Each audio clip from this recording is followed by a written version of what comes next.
Hi all welcome to Blasters arena. Kerala ബ്ലാസ്റ്റേഴ്സിന്റെ 4 വിദേശ താരങ്ങൾ ക്ലബിനോട് ഗുഡ് ബൈ പറഞ്ഞു കഴിഞ്ഞു. 2 പേർ ലോണിലാണ് ക്ലബ്ബ് വിട്ടിട്ടുള്ളത്.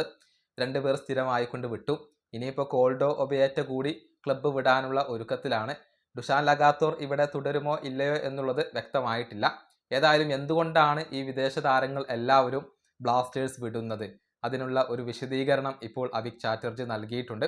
അതായത് കൂടുതൽ മെച്ചപ്പെട്ട ഒരു സാലറിയും മറ്റു കാര്യങ്ങളുമൊക്കെ ഈ താരങ്ങൾക്ക് ലഭിക്കേണ്ടതുണ്ട്. നിലവിൽ കേരള ബ്ലാസ്റ്റേഴ്സിന്റെ സ്ഥിതി മോശമാണ്. സാമ്പത്തികപരമായി കൊണ്ട് ഒരുപാട് ബുദ്ധിമുട്ടുകൾ ഇവിടെയുണ്ട്. അതുകൊണ്ടാണ് മെച്ചപ്പെട്ട ടീമുകളും സൗകര്യങ്ങളും തേടിക്കൊണ്ട് വിദേശ താരങ്ങൾ പോയിട്ടുള്ളത് എന്നാണ് അബിഗ് നൽകിയിട്ടുള്ള ഒരു വിശദീകരണം. അദ്ദേഹത്തിന്റെ വാക്കുകൾ ഇങ്ങനെയാണ്: ഞങ്ങളുടെ താരങ്ങളോട് എപ്പോഴും കാര്യങ്ങൾ വ്യക്തമായി കൊണ്ട് പറയാറുണ്ട്. നിലവിൽ അനുഭവിച്ചുകൊണ്ടിരിക്കുന്ന സാമ്പത്തിക ബുദ്ധിമുട്ട് അവരെ അറിയിച്ചിട്ടുണ്ട്. അതുകൊണ്ട് തന്നെ ക്ലബ്ബ് വിടാനുള്ള തീരുമാനം അവർ എടുക്കുകയാണെങ്കിൽ അതിന് തടസ്സമാവില്ല എന്ന് ഞങ്ങൾ അവരോട് പറഞ്ഞിട്ടുണ്ട്.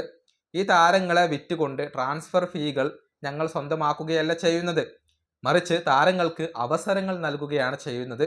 അവരുടെ കരിയർ നല്ല രീതിയിൽ മുന്നോട്ട് പോകാനുള്ള അവസരമാണ് ഞങ്ങൾ ഒരുക്കുന്നത്. ഇവിടുത്തെ അവസ്ഥകളെല്ലാം ഞങ്ങൾ അവരോട് വിശദീകരിച്ചിട്ടുണ്ട്.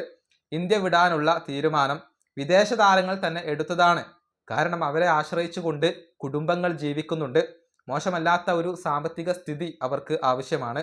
മാത്രമല്ല നല്ല ഒരു പരിതസ്ഥിതിയിൽ അവരുടെ കരിയർ വളരേണ്ടതുണ്ട്. നിലവിൽ ഇവിടെ നല്ലൊരു പരിതസ്ഥിതിയില്ല. ഇന്ത്യൻ ഫുട്ബോൾ ഇപ്പോൾ അതിജീവനത്തിന്റെ പാതയിലാണ്. ഇതാണ് അവിക് ചാറ്റർജി പറഞ്ഞിട്ടുള്ളത്. അതായത് ഇപ്പോൾ ഇന്ത്യൻ ഫുട്ബോളിൽ തുടർന്നിട്ട് കാര്യമില്ല. സാമ്പത്തികപരമായി അത് ഗുണം ചെയ്യില്ല. അതുപോലെ തന്നെ കരിയറിനും അത് ഗുണം ചെയ്യില്ല. അതുകൊണ്ടാണ് ഈ താരങ്ങൾ എല്ലാവരും ഇപ്പോൾ ക്ലബ്ബ് വിട്ടിട്ടുള്ളത്. വിദേശ താരങ്ങൾ എല്ലാവരും ഇന്ത്യ വിട്ട് പുറത്തു പോകാനുള്ള കാരണം ഇതൊക്കെയാണ് എന്നാണ് അബിഗ് പറഞ്ഞിട്ടുള്ളത്.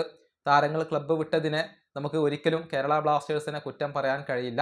കാരണം അത്രയധികം പ്രതിസന്ധിയാണ് ഇന്ത്യൻ ഫുട്ബോളിൽ ഇപ്പോൾ അനുഭവിച്ചുകൊണ്ടിരിക്കുന്നത്. കേരള ബ്ലാസ്റ്റേഴ്സും വലിയ ഒരു സാമ്പത്തിക പ്രതിസന്ധി അനുഭവിക്കുന്നുണ്ട്.